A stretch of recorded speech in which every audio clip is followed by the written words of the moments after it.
And welcome everyone, it's your boy Zero, and I'm here to talk about my top 5 games of 2024. It's that time of year again where me and Mash get up on this YouTube channel with our friends and talk about our favorite games. Hopefully you guys have seen our previous videos about all the different categories of our favorite games collectively from 2024. If you haven't, be sure to watch it. I'll have it linked up here. But before we get into the meat and potatoes of this video, let's talk about my honorable mentions.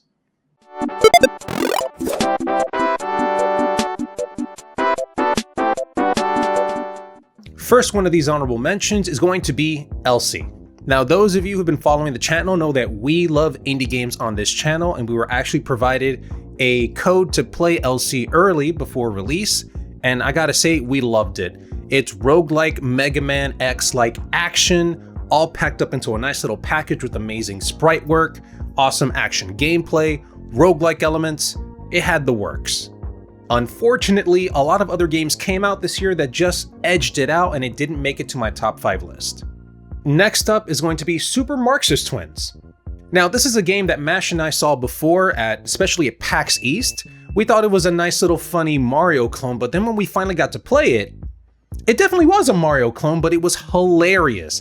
It had Soviet propaganda oozing out of it, and the gameplay was actually tweaked quite a bit to make it a little bit more different than just a regular Mario clone. Now, the game was indeed fun. However, just like Elsie, other games came out this year that just captured my attention a lot more. However, I wanted to make sure that I at least mentioned it in my video. I have one more indie game to mention, and that's going to be Way of Rhea. I'm a sucker for puzzle games.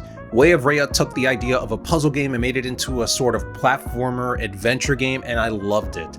Our buddy Mason spent years working on this game, and I think he got it just right.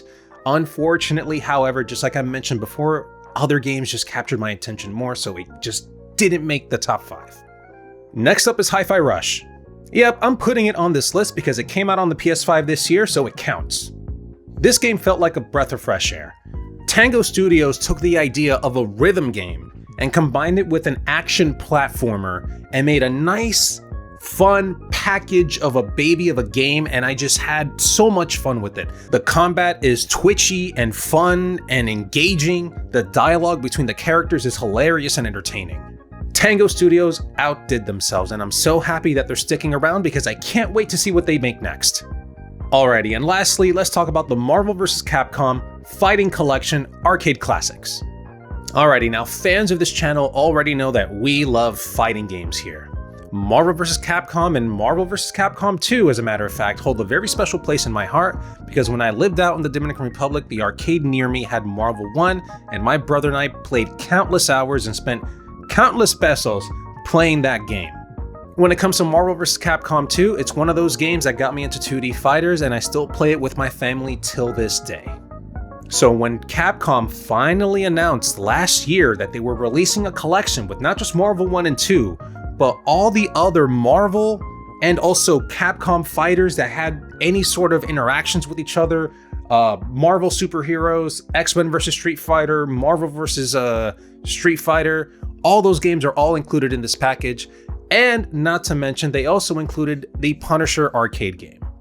However, because this is just a collection, I figured it wasn't fair for all the games that were actually released this year, so I decided not to put it in my top 5, even though I love it to death. Now, this segment of honorable mentions, I'm going to label them as games I didn't get to play in 2024, but I really wanted to. First up is Stellar Blade.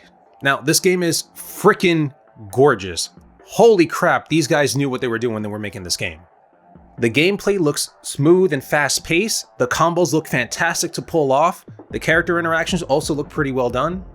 I really wish I could say more about this game, but I haven't even tried it yet. I've only seen trailers and a little bit of gameplay. Due to budgetary issues and of course time issues, I wasn't able to get to this game before the end of 2024, but I sure hope that I can soon. Now we have one more game, and that's going to be Super Mario RPG Remake. Now, I was actually really looking forward to this game. I played the SNES original back in the day. Not actually back in the day, I played it on the Wii Virtual Console with my nephew and my brother, and I fell in love with how the world looked, like that whole pre-rendered 3D graphics in an isometric world, it just captured my imagination and I really liked how it looked. Not to mention the gameplay was also very creative. Square Enix was at the top of their game at this point in time, releasing several Final Fantasy games before this and after, also probably working on Chrono Trigger at the time and then later Chrono Cross. This game just looks like fun and I'm so happy that we finally got a remake, an updated version of this game. There are also some amazing characters that only appear in this game that we can now see again, but this time in HD. But once again, budgetary issues, time constraints, I was not able to get to this game, but hopefully I will soon. Alrighty, now before we get to the main dish of this video, I want to talk about one more thing. Let's talk about the worst game of 2024. Now, the worst game for me in 2024 is going to have to be Concord. Now, of course it's going to be Concord, and Sony has no one to blame but themselves. Sony got so greedy with the idea of making a live service game that they pushed an amazing studio like Firewalk to push out a game that just had no soul and no actual good creativity to it. They essentially created what a lot of people are calling an Overwatch clone, and when I think of PlayStation, I don't think of clones of other games, I think of creative experiences that you can only get on PlayStation, so it's kind of frustrating to hear from other players that wasted good hard-earned money on a game that didn't even last 2 weeks. I really wish that the devs had a better opportunity to create something that was much more creatively fun, something that they really felt that they could create instead of some sort of BS, milquetoast, boring experience like Concord. Hopefully Sony learns from this experience and learns that when it comes to making a great game, you really have to let the studios be creative and not butt heads with them and force them to make something that they really don't want to. I mean, let's be honest, you know your game is bad when even the Rule 34 artists don't want to touch your characters. Alrighty, now with all that out of the way, let's get to my top 5 favorite games of 2024. Now, when it comes to my number 5 spot, that's going to go to Dragon Ball Sparking Zero. I've always been a big fan of Dragon Ball Z. Back in the day, my brother and I would catch it on Toonami every day after school, and we would always like to pretend like we're those characters from the show doing the Kamehameha, pretending that cashew nuts are actually like senzu beans and stuff. We had a lot of fun. However, we never had a chance to play the Budokai games on the PS2. I finally had a chance to try a Budokai game with Dragon Ball Sparking Zero, and I gotta be honest, I feel like I missed out a lot from back in the day. Now firstly, I have to comment on the graphics. God damn, they are beautiful. Cel-shaded graphics never looked so good. If the anime adapted this graphical style, I would not complain. The animation and voice acting is top tier here. Everything is fluid and smooth, and the English voice cast once again did an amazing performance.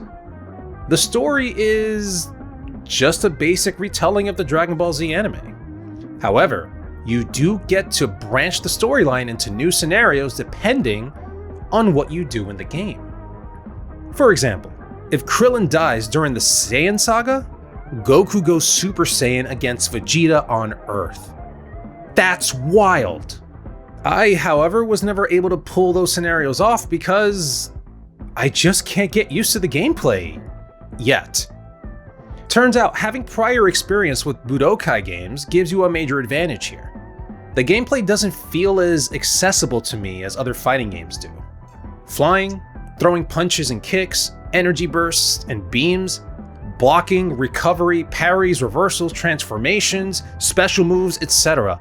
It's a lot to take in and several buttons that I have to memorize.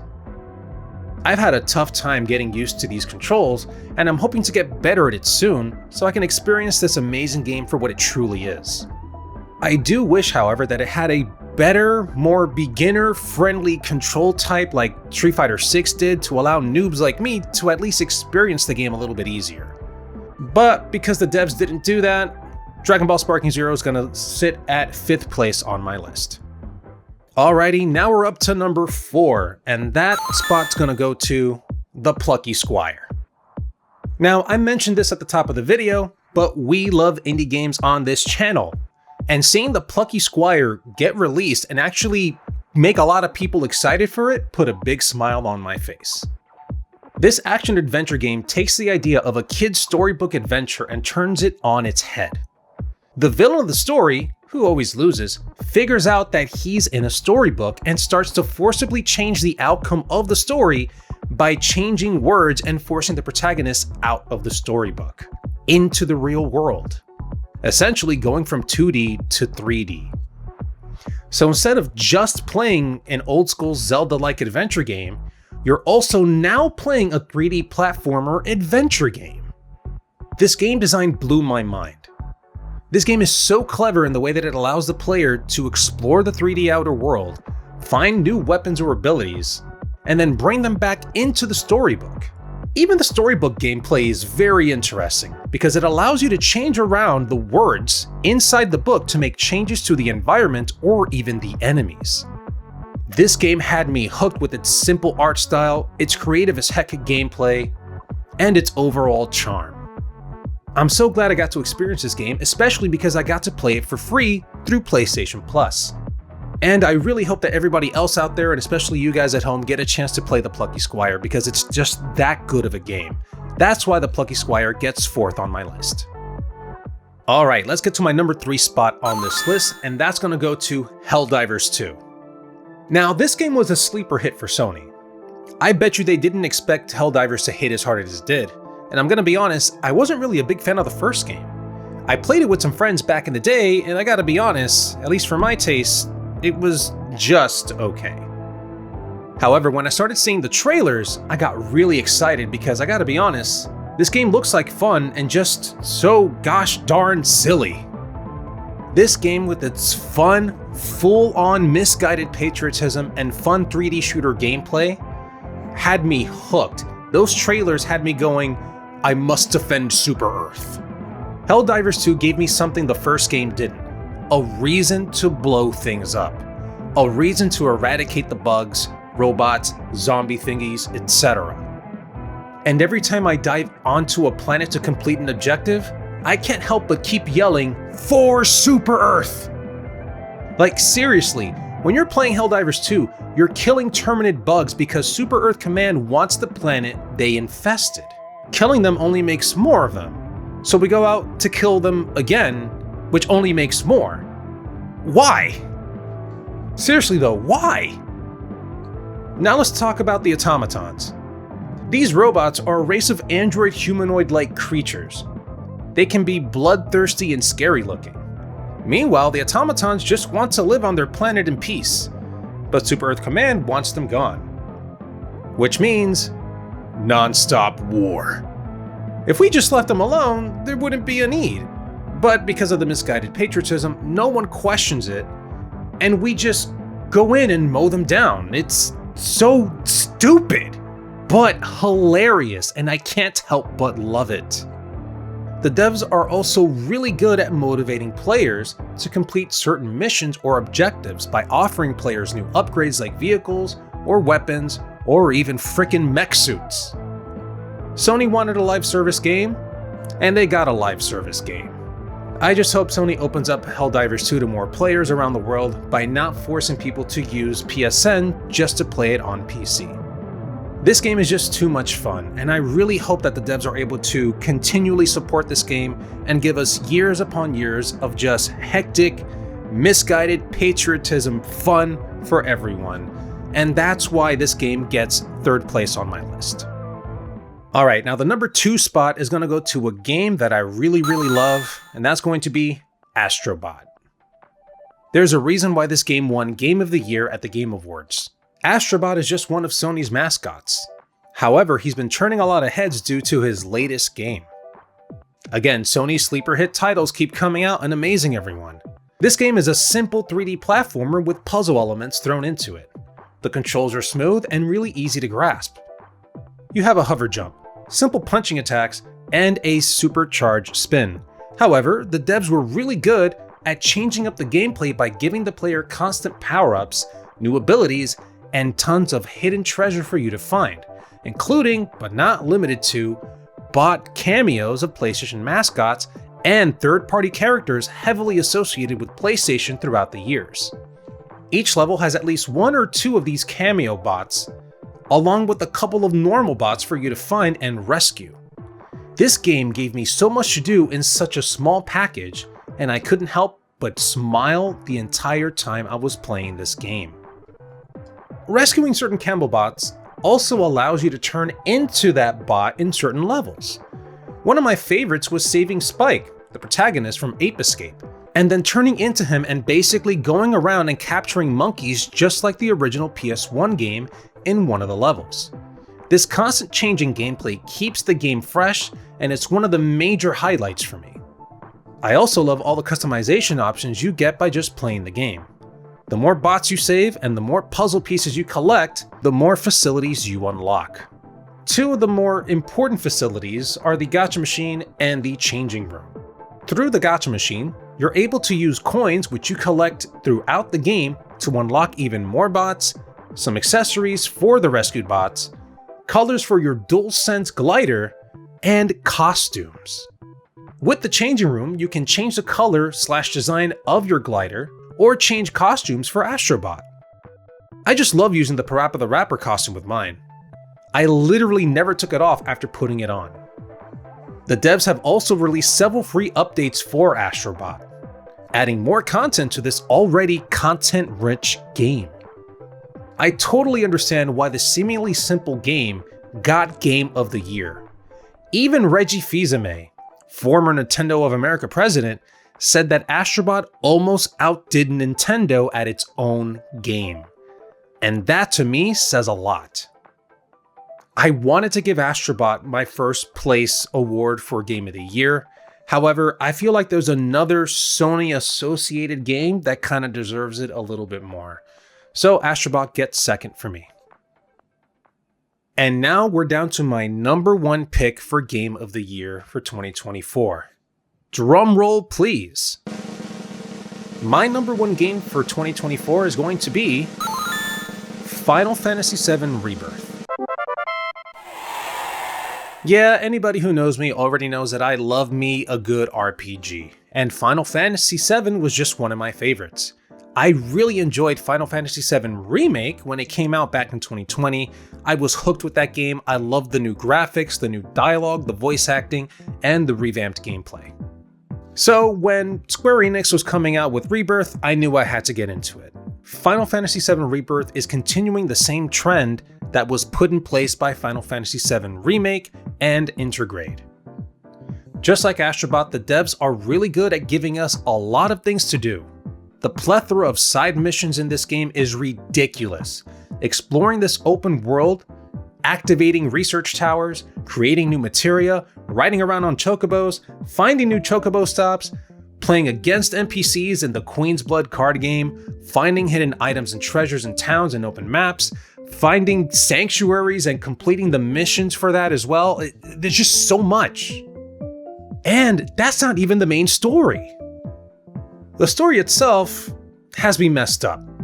Starting the story with what seems to me like an alternate history take on the events of Final Fantasy VII Remake, with Zack still being alive? But somehow Aerith, Red 13, Barret, and Tifa all being together in the same spot before all of them were supposed to meet, but happening during the ending of Final Fantasy VII Remake?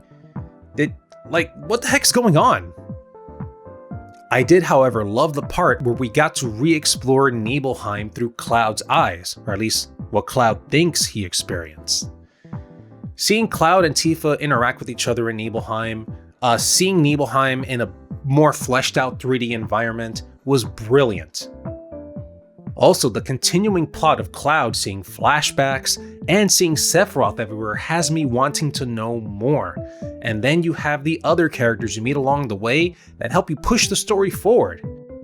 Man, all of it creates a story and gameplay that just has me hooked. The combat was tweaked to the point where any of the minor gripes I had with it before are now completely gone. And we were given new ways to upgrade and unlock new combo abilities with several of our core party members, and I couldn't be happier with it. Now, don't get me wrong, this game has a couple of flaws. I sort of feel like the game didn't take full advantage of the PS5's power when it comes to the graphics. And the story is, well, a little confusing. But I have faith that by the end of it all, that we'll gain a better understanding of what's going on. I still haven't beaten this game. There's just too much that keeps me distracted. But I knew from the first few hours of this game that it was going to get my top spot for Game of the Year. With all of the work, care, and attention that Square Enix put into this game to revamp the gameplay, make it smooth, and give us just so much content to play through this game, it just felt wrong for me not to give it my top spot for Game of the Year. That's why Final Fantasy VII Rebirth gets first. Alright everyone, that's going to do it for my video. What did you guys think about my list? If you guys liked it, please make sure to let me know down in the comments below. If you guys enjoyed this video, please make sure to slap the like button, mash the subscribe button, and yeah, make sure to stay tuned for more amazing content on this channel because it's coming your way and it's coming soon. I'll catch you next time. You don't understand what's going on here.